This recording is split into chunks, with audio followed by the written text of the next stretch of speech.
Maribel Plácido, uno de los momentos estelares en la cañada es esta hora, a la caída de la tarde, ¿no?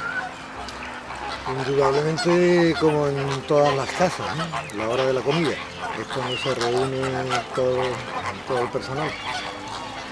Y lo más sorprendente de la cañada creo que es la convivencia que hay entre las distintas especies. Aquí hay más de 200 especies distintas de aves y la convivencia entre ellos es bastante aceptable, ¿no? Plácido, otra pregunta que se nos estaba ocurriendo.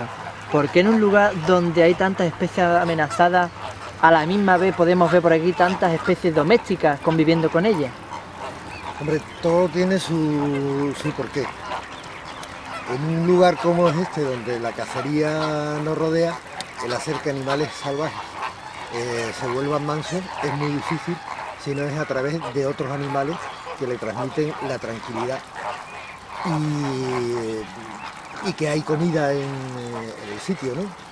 Son ellos los que le van a decir a los que vienen de campo que este es un lugar tranquilo, un lugar donde pueden pasar una temporada de su vida.